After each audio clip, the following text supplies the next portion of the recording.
One key role that a manager, leader, or colleague plays for his work associates is that of a counselor, a consultant, an advisor, a coach. We're often approached by employees who need our help. They're hurting.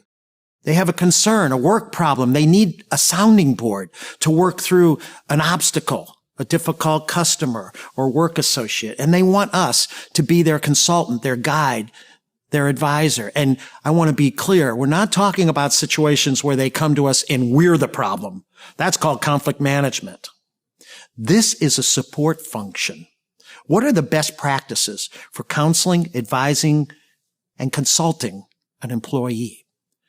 I'm not talking about the content of what to say. That would be foolhardy for me to try to do that. You're the expert on your own industry and content knowledge and job function. It's like a bicycle. That's the back wheel that helps the counseling go forward. What we're talking about is the steering of the front wheel. What are the steps and best practices for counseling and advising? There's two primary stages: understanding stage and solving stage, and a bridge between those. Let's talk about those. The understanding stage is where the person comes to me. I make the time and have the time to treat this seriously. And now I use my active listening. Exploratory questions, not leading questions. Well, did you talk to Joe? Well, why don't you do this? Those are solutioning too soon. So I'm exploring with questions that are open-ended, and I'm using my active listening to paraphrase your thoughts and feelings along the way, to unravel the spaghetti of your problem, to help there be a path to mutual understanding of what's going on, how you feel about it, the root causes, and the deeper issues. So the goals of the understanding stage include getting to the real problem and exploring it adequately. We want to avoid premature solutions. We usually so often have that knee-jerk response. We listen for 30 seconds to something you've been living with for 30 days, and we have the audacity to break in and solve the problem because we're paid to solve problems.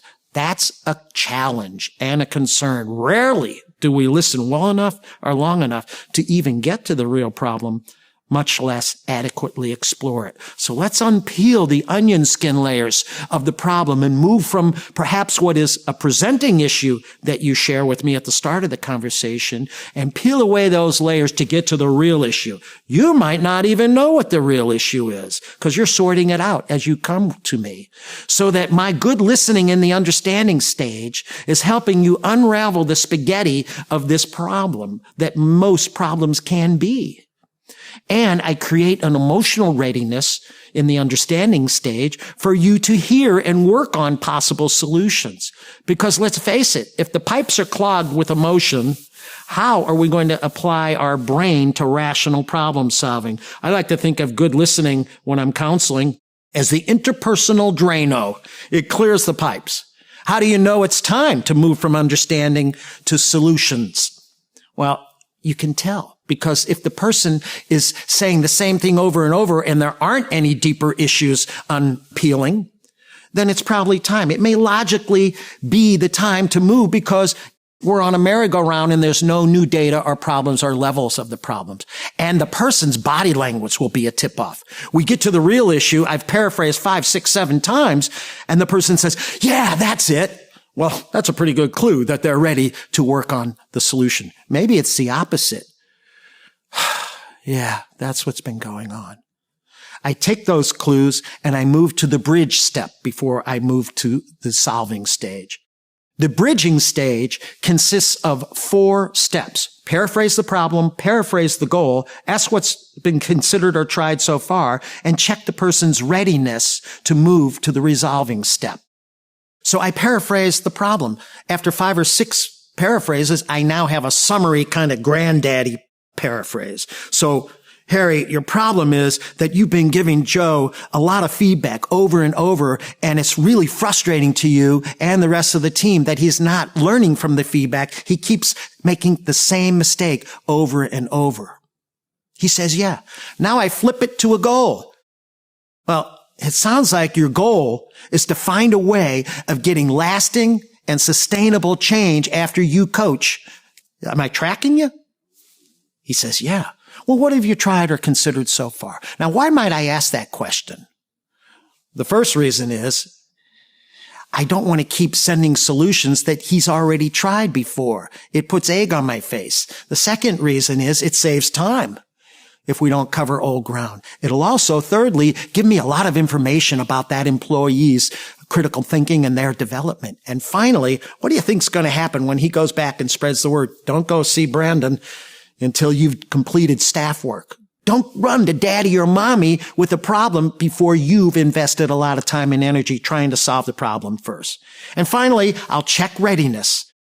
Are you ready to move to the solution stage, the resolving stage? Now, I might even ask, how can I be most helpful to you as we move from understanding the problem, sounds like we have, to helping you solve the problem? Because you may say to me, well, let's role play how to deal with this coaching situation. You may say, do you have any manuals, any courses? Should we brainstorm solutions? Should we just discuss them? Now that I'm in the resolve stage, I want to make sure that it's not a monologue, but a dialogue. I want to give you my ideas. I want to check after each one for your reaction, your likes, your dislikes, how to make it work for you, and move forward. I speak, I check your reactions, I paraphrase. I speak, I check your reactions, I paraphrase. It's a communication cycle. I'm confident that if you can keep in mind these tips for understanding, bridging, and solving problems, you'll be approached as a trusting, expert counselor, consultant, advisor, and coach to your people.